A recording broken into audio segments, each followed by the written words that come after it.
Bismillahirrahmanirrahim. Wa in kadu la yastafizunaka minal ardi yukhrijuka minha wa idan la yalbasuna khilafaka illa qalila sunnata man qad arsalna qablaka min rusulina wa la tajidu li sunnatina tahwila aqimis salata liduluki syamsi ila ghasaqil layli wa qur'anal fajr inna qur'anal fajri kana mashhuda wa minal layli fatahajjad bihi nafilatan laka asa an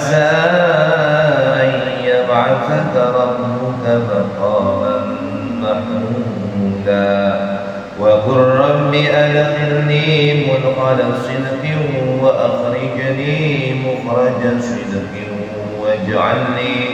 waj'alni min ladunka sultanan nasira wa qul ja'al haqqu wa zaqal batila innal batil wa qul ja'al haqqu wa zaqal batil innal batila kana zahuqa wa nunazzilu minal qur'ani ma huwa shifaa'un wa rahmatun lil mu'minin wa la yazidu adh-dhalimina illa khasara wa idza an'amna 'ala al-insani a'rada wa na'a min janibihi wa idza massahu ash-sharru kana ya'usa qul kullun ya'malu 'ala sakinatihi qul kullun ya'malu 'ala shakilatihi farabbukum a'lamu biman huwa ahda sabila wa yas'alunaka 'anir ruh qulir ruhu min amri rabbi wa ma utitum minal 'ilmi illa qalila wa la in syi'na lanadhhabanna billadhi awhayna ilayka thumma la tajidu laka bihi 'alaina wakila. Shadaqallahul azim. Baik ya. Apa namanya? Wa in kadu la yastafizunaka minal ardi. Jadi kalimatnya diawali dulu dari ayat 74 lebih berbeda. Dari 73 sebenarnya. Dari 73 biar sambungannya enak nyambungnya. Jadi dari 73 kata Allah Subhanahu wa taala, dan mereka hampir memalingkan engkau wahai Muhammad sallallahu alaihi wasallam dari apa yang telah kami wahyukan kepadamu, agar engkau mengada-adakan yang lain terhadap kami, dan jika demikian tentu mereka menjadikan engkau sahabat yang setia. Jika demikian mereka menjadikan engkau sahabat yang setia. Jadi ada beberapa yang dipikir oleh Rasulullah itu adalah kebaikan. Mereka kan tipu daya kemarin yang dijelaskan. Yuk Muhammad, nanti hari Senin kita nyembah Tuhan kamu, tapi hari Selasa kamu nyembah Tuhan saya. Kan adil tuh. Nah, itu hampir saja membuat Rasulullah tergoda. Tapi kemudian Allah menurunkan surat Al-Kafirun bahwa lakum dinukum waliyadin. Tidak bisa. La talbisul haqqa bil batil. Tidak bisa mencampur adukan antara yang hak dengan yang batil. Kemudian walaula an thabbatnaka laqad kitta tarkan ilaihi syai'an qalila. Dan sekiranya Allah tidak mereguhkan hati Rasulullah SAW, niscaya Rasulullah hampir saja condong sedikit kepada mereka. Nah itu kalau seandainya Allah tidak memberikan ketetapan itu, pasti Rasulullah akan condong. Itu, tapi Allah memberikan keteguhan dalam hati bahwa nggak boleh begitu, nggak boleh lagi karena keinginan untuk agar mereka beriman kemudian Rasulullah melakukan pelanggaran. Nggak boleh mencampur adukan antara yang dengan yang baik. Ayat yang berikutnya, idzan la adzaqnaka dhi'fal hayati wa dhi'fal mamat. Jika demikian tentu akan kami rasakan kepadamu siksaan berlipat ganda di dunia dan berlipat ganda setelah mati, dan engkau Muhammad tidak akan dapat seorang penolong terhadap kami. Kalau seandainya Rasulullah melakukan hal yang tadi, melakukan hal-hal yang dilarang oleh Allah karena keinginan agar orang-orang kafir itu kemudian menjadi muslim, menjadi masuk Islam, padahal justru sebenarnya itulah tipu daya, maka ini akan menyebabkan datangnya ajab Allah kepada Rasulullah SAW. Tapi Allah memberikan perlindungan, maka Rasulullah itu termasuk hamba-hamba yang maksum, diampuni dosa dan kesalahannya yang lalu maupun yang akan datang, dimaksud dan dijaga Rasulullah dari hal-hal yang tersebut. Jadi ditegur oleh Allah ketika hendak melakukan sesuatu. Jadi kadang-kadang tidak selamanya Rasulullah melakukan suatu perbuatan itu berdasarkan wahyu. Dan ketika perbuatan yang dilakukan oleh Rasulullah itu ternyata dianggap melanggar, Allah tegur langsung. Jadi tidak 100% apa yang dilakukan oleh Rasulullah itu semua atas dasar wahyu. Tidak, dalam kehidupan Rasulullah sama seperti kita. Ada masanya ada wahyu, ada masanya tidak. Turunnya wahyu itu ketika memang momennya penting, baru turun wahyu. Kalau hal-hal yang umumah tidak perlu diwahyukan lagi, ya kan? Misalnya contohnya apa?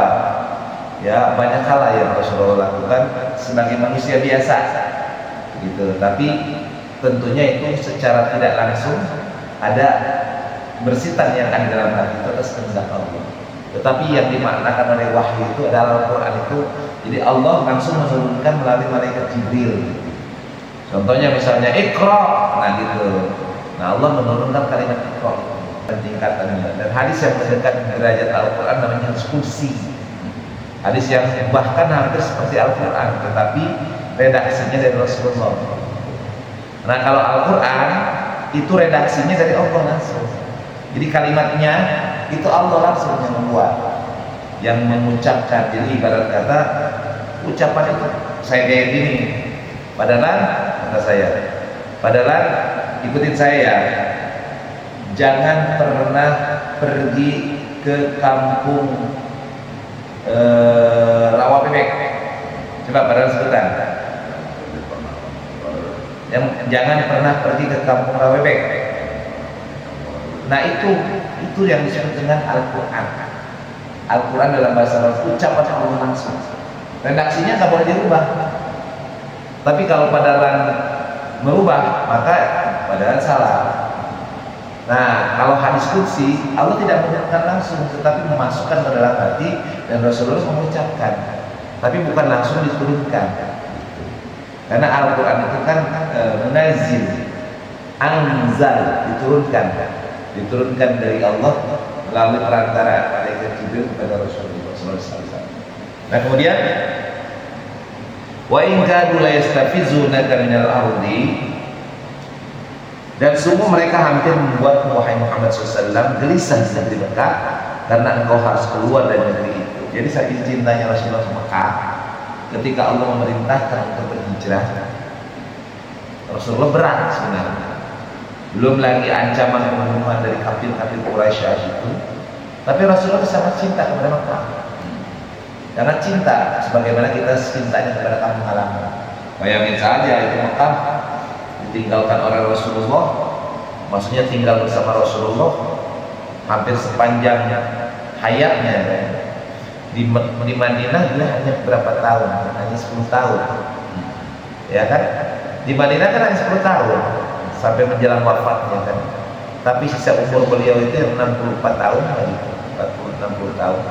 Jadi sepanjang 53 tahunnya, ya 50 tahunnya itu dihabiskan di Mekah. Maka namanya Mekah kampung halaman kan cinta. Nah hampir saja Rasulullah gelisah, pergi apa enggak ya, pergi apa enggak. Tapi kondisi sekarang begini. Dan kemudian Allah memerintahkan dan meyakinkan bahwa Nabi harus berhijrah ke Madinah dengan berbagai macam kejadian sebelumnya. Jadi nggak ujuk-ujuk tuh Rasulullah pergi ke Madinah, ada dulu kejadian-kejadiannya. Apa kejadiannya? Jadi Rasulullah ada bait yang dilakukan oleh penduduk Madinah, ada sumpah setia yang dilakukan oleh Madinah oleh penduduk Madinah sampai 2 kali. Yang pertama hanya beberapa utusan, nah yang kedua banyak utusan datang ke Makkah yang menyampaikan, yuk sudah kalau engkau mendapatkan gangguan pergi saja bersama kami di Madinah hijrah. Nah kemudian setelah proses itu lama-lama dalam masa-masa beliau berusaha untuk tetap di Mekah, minta bantuan ke Taif, di mana Taif itu masih ada pemilihnya, ditolak juga. Kemudian berusaha membuka diplomatik ke berbagai suku, ditolak juga, tidak ada yang mau melindungi. Kan melindunginya kan saat itu kan orang Arab suka ada pelindung, suaka lah kalau gitu. Gini, padahal ada yang ngancam, padahal ingin dibunuh, ingin diusir, maka padahal minta perlindungan ke polisi, gitu kan? Minta perlindungan ke siapa lagi? Ke tentara. Nah itu ibarat kata begitu tuh. Rasulullah sudah mendapatkan tekanan luar biasa, bahkan luar biasa ingin dibunuh, maka beliau minta perlindungan ke Taif. Jadi nggak ujuk-ujuk tuh Allah sudah saya ajarkan, enggak. Ada cara, ada syariat, ada upaya yang dilakukan Rasulullah. Pergi ke Taif, di Taif ditolak, bahkan ditimpuki, bahkan dilukai oleh penduduk Taif. Begitupun ke beberapa wilayah ditolak. Kemudian di tengah gundah gulananya, maka Rasulullah SAW ketika sudah mendapatkan perintah sholat 5 waktu Isra Mi'raj, kan Isra Mi'raj itu kan menghibur Rasulullah. Maka kemudian setelah beres Isra Mi'raj, maka ada perintah untuk hijrah. Nah, setelah beberapa saat waktu menerima sholat 5 waktu, kondisi tetap ditekan, akhirnya diperintahkan hijrah. Hijrahnya sahabat dulu, sahabat yang jalan dulu sebagian. Oh ujuk-ujuk tuh setelah semua pada berangkat, ya. Jadi Rasulullah itu mengumpulkan para sahabat yang tidak dijelaskan dalam Quran. Kemudian para sahabat, kita sudah ada perintah dari Allah untuk berhijrah. Maka kalian berangkat duluan. Berangkatlah para sahabat di luar dengan dipimpin oleh sahabat yang lainnya. Maka setelah semua para sahabat yang memang sudah beriman, yang memang sudah ingin, yang sudah mengikuti Rasulullah ada di Madinah, baru Rasulullah berangkat bersama Abu Bakar As-Siddiq, ya kan, pada malam hijrah itu, yang pada saat itu hampir-hampir saja kan Rasulullah tertangkap ketika bersembunyi kan di gua Sur, gua Hira, di gua Sur yang di atas tuh. Nah itu hampir saja ketahuan di gua Sur itu. Karena kalau gua Hira mah bukan tempat persembunyian, tempat penerima wahyu. Nah, hampir saja ketangkap. Tapi alhamdulillah kemudian ada sarang laba-laba yang menutupi itu, yang kemudian para kaum kafir itu tidak menemukan Rasulullah. Ada peristiwa di dalamnya di mana Abu Bakar sempat dipatuk ular. Jadi ada yang memisahkan Abu Bakar itu menjaga Rasulullah, menutupi lubang-lubang ular dan kakinya dipatuk. Ada yang mengatakan begitu, ada yang mengatakan dengan versi yang berbeda.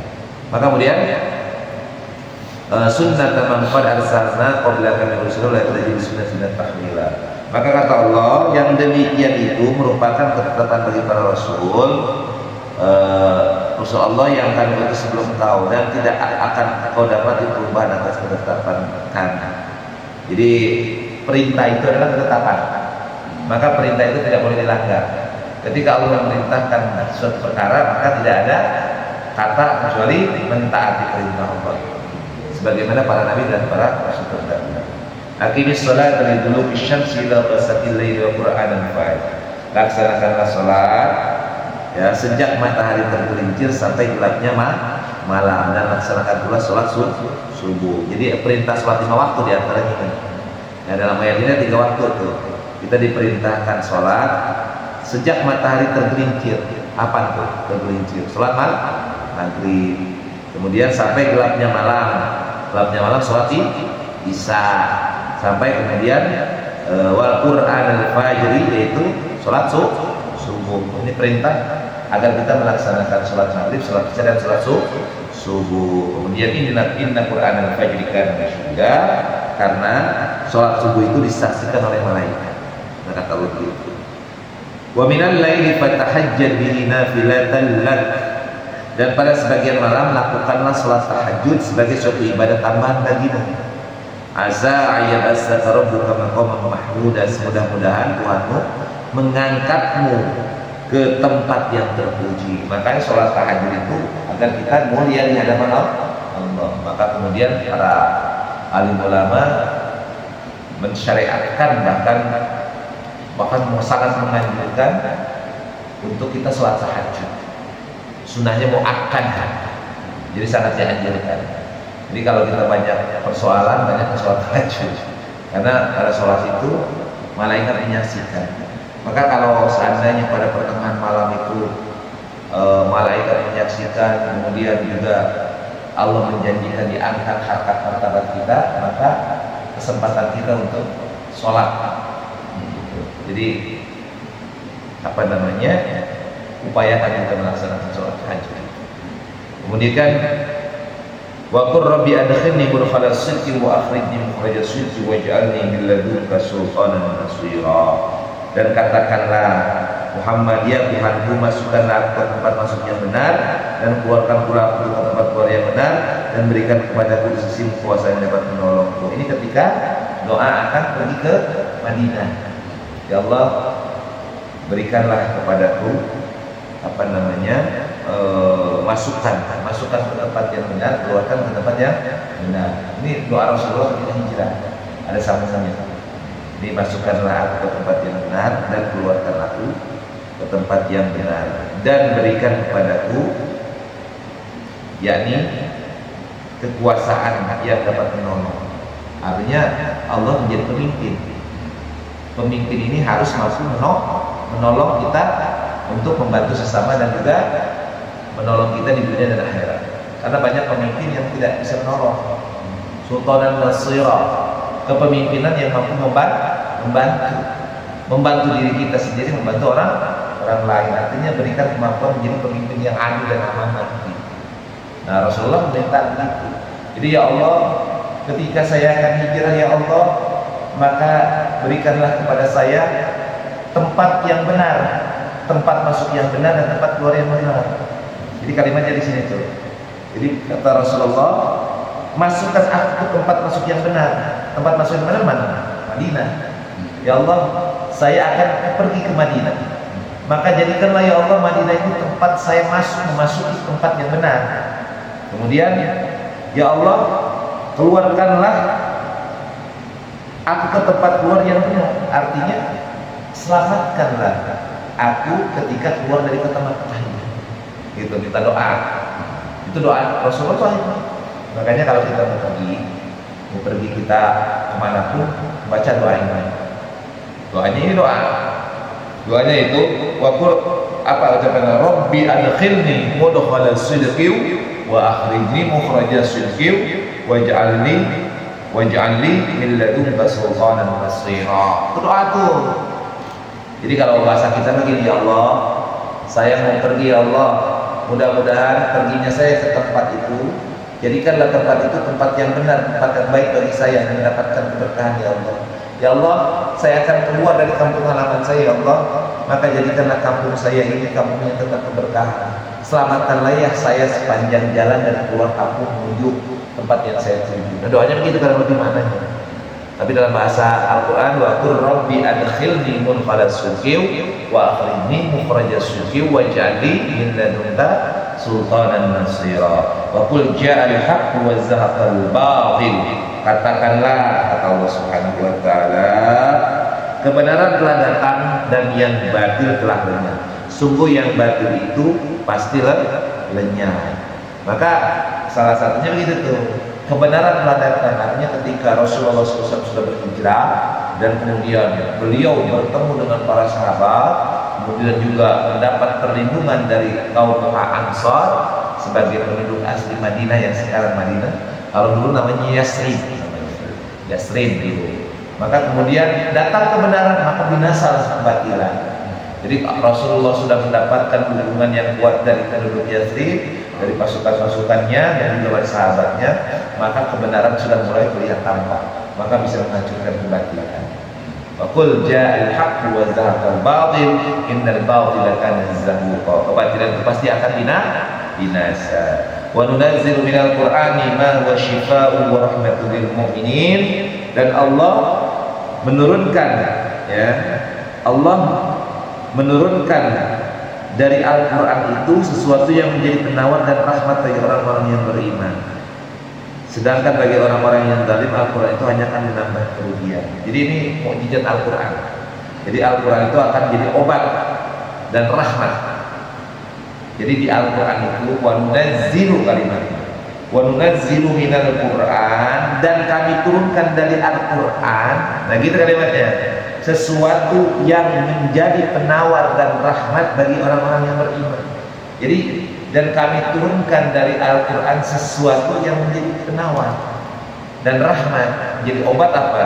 Obat contohnya misalnya tentang madu kemarin yang kita jelaskan surat An-Nahl, tentang masalah madu dilahirkan dari lebah. Nah, surat lebah ya kan? An-Nahl surat lebah lah. Nah, berkaitan dengan lebah itu kan ada hasilnya yang namanya madu. Nah, madu itu bisa jadi obat, syifa. Dan Al-Quran itu sendiri adalah syifa. Karena dengan membaca Al-Quran maka akan menjadi hati jiwa kita terkontrol gitu. Makanya pada baca Quran itu akan membuat kita untuk mengontrol hawa nafsu kita. Wala yazidud dhalimina illa khasara. Maka bagi orang-orang kafir, Al-Quran ini akan menjadi mereka lebih jauh daripada kebenaran. Jadi yang akan bertambah bagi orang-orang kafir apa? Ini kerugian, khasara. Wa idza an'amna 'alal insani a'rada wa na'a bi janibi. Dan apabila Allah berikan kesenangan kepada manusia, niscaya dia berpaling dan menjauhkan diri dengan sombong. Dan apabila manusia ditimpa kesusahan, niscaya dia berputus asa. Ini karakter manusia, karakter manusia. Jadi manusia itu kata Allah Subhanahu wa taala, apabila diberikan nikmat, maka mereka berpaling dan menjauhkan diri dengan sombong. Jadi wah, kalau orang ini, makanya hati-hati ujian kaya. Kalau orang diberikan ujian dengan kekayaan kan banyak yang salah dia. Yang tadi misalnya gini, padahal sekarang hanya security di sini. Tiba-tiba padahal dapat di bawah rumah emas 10 kilo, ya kan? Atau emas 1 karung. Oh, udah. Yang tadinya rajin di masjid, sholat 5 waktu, gara-gara kaya udah nggak pernah sholat lagi di masjid, ya kan? Bukan hanya lagi nggak sholat di masjid, bahkan mungkin nggak sholat, ya kan? Nah itu akhirnya karena manusia diberikan nikmat seperti itu, kebanyakan manusia justru dia menyombongkan diri, menjauhkan diri dari Allah, bukan semakin dekat. Nah ujian terberat kan begitu. Maka dan apabila manusia ditimpa kesusahan, maka dia berputus asa. Contoh misalnya kita lagi enak-enaknya rumah gede mewah, tiba-tiba kebakaran, ya kan? Kita punya usaha, misalnya pabrik, tiba-tiba usaha kita bangunannya kebakaran. Nah ketika itu kan berputus asa, ya Allah, ini rumah satu-satunya ya Allah, sekarang harus kebakar. Di mana saya tempat tinggal? Di mana saya akan tempat tinggal? Ini karakter manusia. Kemudian kul kullu ya'malu ala syakilati. Dan katakanlah setiap orang berbuat sesuai dengan pembawaannya masing-masing, maka Tuhanmu lebih mengetahui siapa yang lebih benar jalannya. Ini ada nih, hati-hati, manusia itu ada bersikap sesuai dengan pembawaannya. Mana yang disebut dengan pembawaannya? Sesuai dengan ketetapan Allah, sesuai dengan karakternya, sesuai dengan pilihan hidupnya. Karena pilihan hidup kita ini sudah ditetapkan oleh Allah. Padahal sekarang berada di Jakarta, di Bekasi, itu sudah ketetapan Allah, bukan suatu kebetulan. Padahal lahir di Bengkulu kan, Bengkulu lahirnya kan di Palembang, lahir di Palembang, besar di Palembang juga. Tapi tiba-tiba tuanya udah di sini kan, di Bekasi, di Harapan Baru. Nah itu namanya ketetapan Allah, ketetapan Allah. Nah padahal memilih jalan hidup seperti ini sekarang, nah itu ketetapan Allah. Ya, tetapi setiap orang itu berperilaku sesuai dengan pilihannya. Mau jadi apa? Saya ada di sini sekarang jadi imam rawatib, itu pilihan saya. Ya, kalau saya memilih yang lain beda. Gitu. Tapi itu sesuai dengan kehendak Allah Subhanahu Wa Taala. Kemudian, wa yas'alunaka 'anil ruh. Mereka bertanya kepada Muhammad tentang masa lalu. Katakanlah ruh itu adalah urusan Allah dan tidaklah diberi pengetahuan tentang masa lalu kecuali hanya sedikit saja. Wala in syi'na lanadhabanna billadzi auhayna ilaika tsumma la tajidu laka bi'alaina wakila. Dan seandainya walau syi'na, dan sesungguhnya jika kami menghendaki, niscaya kami lenyapkan apa yang telah kami wahyukan kepada Muhammad, dan engkau tidak akan mendapat seorang pembela terhadap kami. Jadi kalau Allah berkehendak, Al-Quran itu akan hilang. Artinya Nabi Muhammad akan tidak mampu lagi punya umat kalau Allah kehendaki. Tapi Allah berkehendak sesuai dengan kehendaknya. Kesimpulannya, kita diperintahkan untuk senantiasa mendekatkan diri kepada Allah dengan cara sholat. Maka laksanakanlah sholat itu dengan penuh keikhlasan dan khusyuan. Terutama sholat-sholat yang ditetapkan 5 waktu. Sholat maghrib, isya, subuh, zuhur, asar, jangan pernah ditinggalkan. Nah kemudian tambahlah sholat kita dengan sholat tahajud. Semakin kita banyak permohonan kepada Allah, maka semakin banyak yang tahajud. Lalu yang kedua, senantiasalah kita memohon perlindungan kepada Allah dalam setiap waktu dan saat. Ketika kita akan pergi, ketika kita pulang, maka senantiasa pergi minta perlindungan kepada Allah, pulang berterima kasih kepada Allah. Maka doanya terkadang kalau mau keluar dari rumah, bismillahirrahmanirrahim, la haula wala quwwata illa billah. Kalau sampai pada rumah maka alhamdulillah. Termasuk kita mau masuk masjid, kita baca doa, Allahumma ftahli abwaaba rahmatik. Ya Allah, bukakanlah kepadaku pintu-pintu rahmat. Kemudian keluar, Allahumma inna apa doanya? Kalau mau keluar masjid, apa doanya? Allahumma inni as'aluka min fadlik.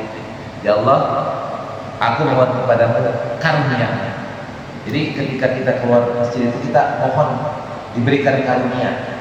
Karena kita habis dari masjid, kita mencari pahala di masjid, maka kita keluar dari masjid dalam rangka mencari karunia-Nya Allah. Maka ketika kita masuk ke dalam masjid, kita mohon dibukakan, Allahumma ftahli abwaaba rahmat. Ya Allah, bukakanlah untukku pintu rahmat, agar ketika masuk masjid kita dapat pahala, dan setelah keluar dari masjid kita mendapatkan karunia. Nah itu kita memohonkan kepada Allah. Sama ketika kita akan pergi dan berangkat dari rumah kita. Jelas ya? Shadaqallahul azim. Alhamdulillahirabbil alamin.